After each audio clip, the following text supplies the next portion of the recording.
तो दोस्तों इस वीडियो में मैं आपको P5JS के का एक इंट्रोडक्शन दूंगा। P5JS क्या होता है और उसके फंक्शंस बताऊंगा मैं आपको। तो सबसे पहले आपको कोई भी वेब ब्राउजर पे editor.p5js.org सर्च करना है। तो P5JS क्या है? P5 जावास्क्रिप्ट जो कि एक प्रोग्रामिंग लैंग्वेज है, उसकी एक लाइब्रेरी है। तो जैसे ही आप कोई भी वेब ब्राउजर पे editor.p5js.org सर्च करेंगे तो एक ऐसा ये बुलबुला जैसा उठ के आएगा और एक ऐसी कुछ स्क्रीन खुलेगी। उसमें function setup, create canvas, function draw, ये सब लिखा रहेगा। ये कुछ ऑप्शंस आएंगे, लॉगिन और साइन अप आएगा। तो आप अगर आप नए हैं तो साइन अप दबाइए, पहले से अकाउंट है तो लॉगिन दबाइए। मेरा अकाउंट है पहले से ही तो मैं लॉगिन दबाता हूँ।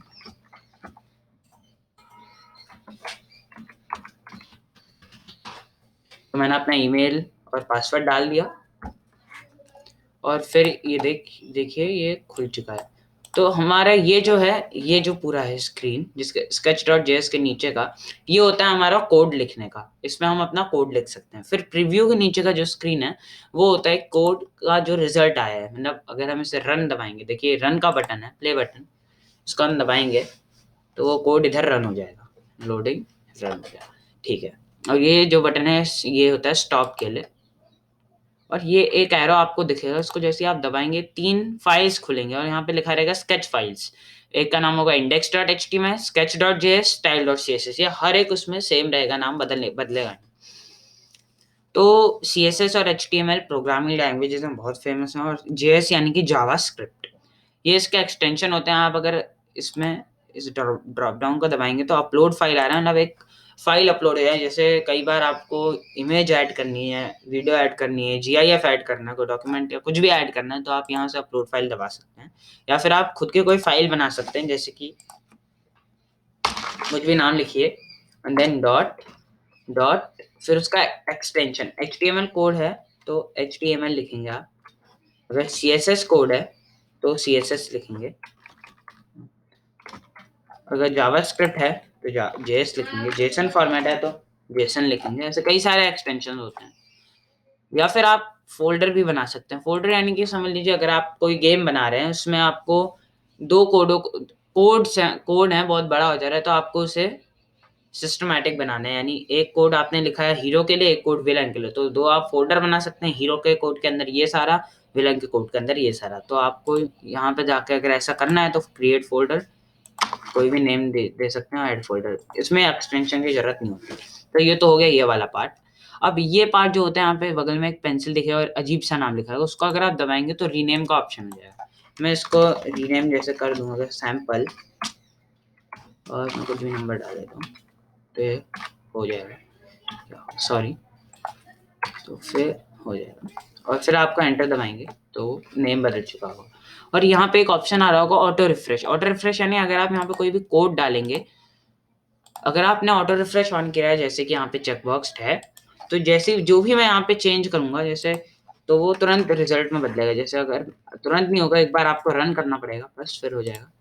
जैसे बदल दिया। अब अगर मैं कुछ ऐड करूं तो देखिए रिजल्ट आया, मैंने उसका कलर बदला, अब वापस कलर बदला, तो ये ऑटो रिफ्रेश हो जाता है। अगर मैं इसे ऑफ कर दूं और फिर कुछ चेंज करूं तो देखिए अपने आप नहीं हो रहा है, लेकिन रन करूंगा तभी होगा। अब वापस मैं अगर करूं फिर रन दबाऊं तभी होगा, बिना उसके नहीं होगा। तो ये फायदा होता है ऑटो रिफ्रेश का, बार बार आपको जाना नहीं पड़ता है।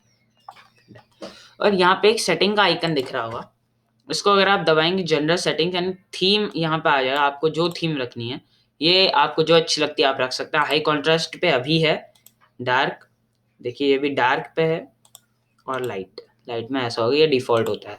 मैं हाई कॉन्ट्रास्ट ही रखूंगा। टेक्स्ट साइज यानी जो आप कोड लिख रहे हैं उसका टेक्स्ट इंक्रीज डिक्रीज कर सकते हैं। मैक्सिमम 36 होता है और मिनिमम 8 होता है मिनिमम, और इसका डिफॉल्ट साइज 18 होता है। सॉरी, आप देख सकते हैं ये ऐसे हम इसको उल्लू बना सकते हैं। Z20 से डिक्रीज डायरेक्ट 18 पे आ गया, तो ये डिफॉल्ट है। ऑटो सेव ऑन ऑफ यानी ऑन तभी आप ऑन अगर होगा तो जैसे ही आप जाएंगे अपने आप स्केच को सेव कर लेगा, ऑफ रखेंगे तो नहीं करेगा। लेकिन अगर आप इसको सच में ऑटो सेव करना है तो आपको स्केच को 5-6 बार सेव करना पड़ता है, नहीं तो तभी वो करेगा, नहीं तो नहीं करेगा। Auto close brackets and quotes सभी ऑन है तो ये फायदा होता है, जैसे कई बार आपको कुछ चीज लिखनी होती है तो इसके लिए आपको ब्रैकेट की जरूरत पड़ती है, और इसमें ऐसा होता है कि अगर ओपन ब्रैकेट हो तो क्लोज ब्रैकेट होना ही चाहिए। तो ऑटो क्लोज में ये होगा, जैसे ही आप पहला ओपन ब्रैकेट डालेंगे क्लोज ब्रैकेट अपने आप क्लोज हो जाएगा। Same to same for double quotes, single quotes. तो ये होता है इसका। अगर इसे आप ऑफ रखेंगे तो आप ये देखिए अंतर हो गया। फिर अगर मैं डालूं, देखिए मेरे को ऐड करना पड़ रहा है, और ऑटो क्लोज नहीं हो रहा है, डिफॉल्ट ऑन होता है। वर्ड रैप यानी वर्ड की रैपिंग के लिए ये ऑन रखे ऑफ कुछ फर्क नहीं पड़ता आपके कोड में। एक्सेसिबिलिटी, देखिए एक्सेसिबिलिटी एक तरीके से ये एक्स्ट्रा थिंग है, इसकी ज़्यादा इंपॉर्टेंस नहीं होती है लेकिन फिर भी काम की चीज़ है थोड़ी। लाइन नंबर्स ऑन या ऑफ, यानी आपको ये सेलेक्ट करना है कि हाँ लाइन नंबर्स दिखाए या ना दिखाए। और लिंट वार्निंग, यानी अगर आप कोई भी गलती करेंगे तो कैसी साउंड ऑन या ऑफ। प्रीव्यू साउंड, देखिए आपने साउंड से नहीं होगी एक और बार, तो ये साउंड बजाएगा जब हम अगर गलती करेंगे कुछ भी, P5 तुरंत समझ लेगा। और ये जिनके पास डिसेबिलिटीज होती है, स्क्रीन रीडर्स के कुछ ऑप्शंस हैं। फिर मैंने आपको दिखाया था कि एक प्ले और क्रिएट फाइल फोल्डर का ऑप्शन स्टॉप ऐसे थे, वो आप स्केच से सब कुछ कर सकते हैं। Add file folder run stop, by chance देखिए अगर आपको यहाँ से करने का मन नहीं है, कुछ प्रॉब्लम हो रही है, तो आप यहाँ से जाके रन स्टॉप या कुछ भी कर सकते हैं। हेल्प यानी अगर आपको कुछ हेल्प चाहिए, कीबोर्ड शॉर्टकट्स खोल देगा। रेफरेंस यानी अगर जैसे ही आप दबाएंगे एक ऐसी विंडो खोलेगा, उसमें P5 के सारे फंक्शंस दिए होंगे, उनको कैसे यूज करना है। अबाउट P5 के बारे में कुछ P5 के बारे में दिया रहेगा, यानी P5 क्या है। और एक एडिट ऑप्शन आएगा, यानी कि टाइडी कोड यानी जैसे कई बार कोड हम लिखते हैं, देखिए समझता वही है लेकिन ऐसे अजीब ढंग से लिखते हैं, ये पढ़ना वाला होगा वो नहीं समझ पाएगा, ये कंप्यूटर आराम से समझ लेगा। तो अगर हमें ऐसा नहीं करना है तो हमें टाइडी कोड दबाना है। इसकी शॉर्टकट की देखिए लिखा है यहाँ पे Shift+Tab। जैसे अगर मैं ये दबाऊंगा फिर मैं Shift+Tab दबाऊंगा, देखिए मैकबुक के लिए भी वही है, देखिए अपने आप टाइडी कोड हो गया। ऐसे ही फाइंड नेक्स्ट, देखिए ये फाइंड नेक्स्ट फाइंडर यूज होता है, जैसे Command+F होता है मैकबुक के लिए, और विंडोज के लिए Control+F होता है, तो वैसे ही इसके लिए भी है। तो एडिट आपने समझ लिया, स्केच समझ लिया, हेल्प समझ लिया, फाइल ये बहुत इंपॉर्टेंट है। अब अभी आप देख रहे हैं कि 4 ही ऑप्शंस हैं, लेकिन अब आप जादू देखिए, जैसे ही मैं इसे सेव करूंगा, सेव देखिए आप वहां से भी सेव कर सकते हैं, या फिर अगर आप विंडोज में हैं Control+S, या फिर अगर आप मैकबुक में हैं तो Command+Shift+S। मैं आपको दिखाता हूँ मैकबुक का, देखिए मैकबुक में सेव हो गया, और ये विंडोज में ऐसे सेव हो गया।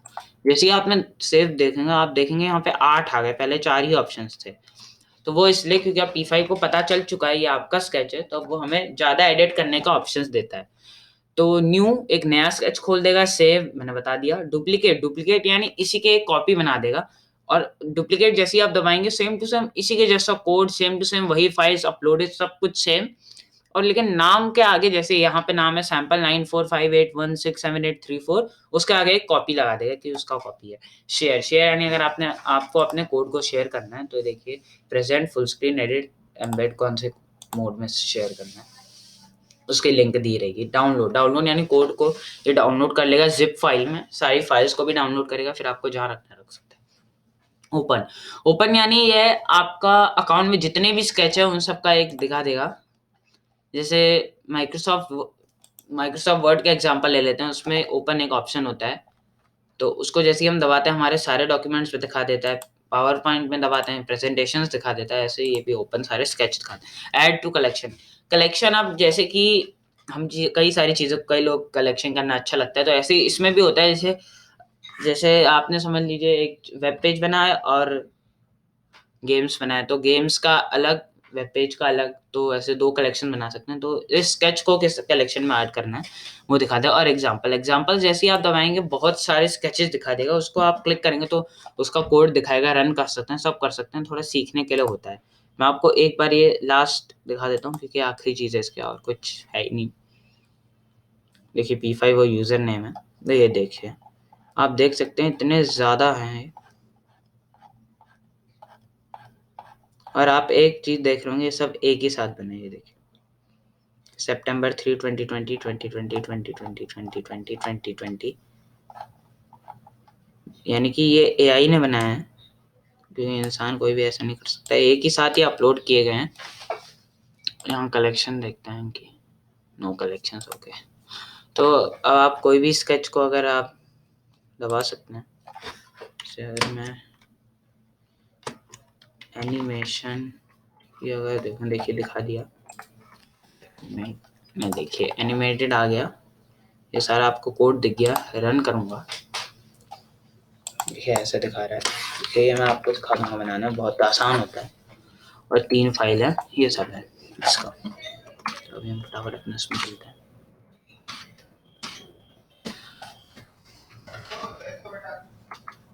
तो ये थी इसकी लास्ट चीज़। तो दोस्तों अब इसके आज के लिए बस इतना ही इस वीडियो में। आगे आगे आने वाली वीडियोस में आपको इसके फंक्शंस बताऊंगा P5 के, वो कैसे वर्क करता है, आप उसमें कौन कौन सी चीज़ें बना देते हैं। तो आज की वीडियो बस इतना ही, बाय।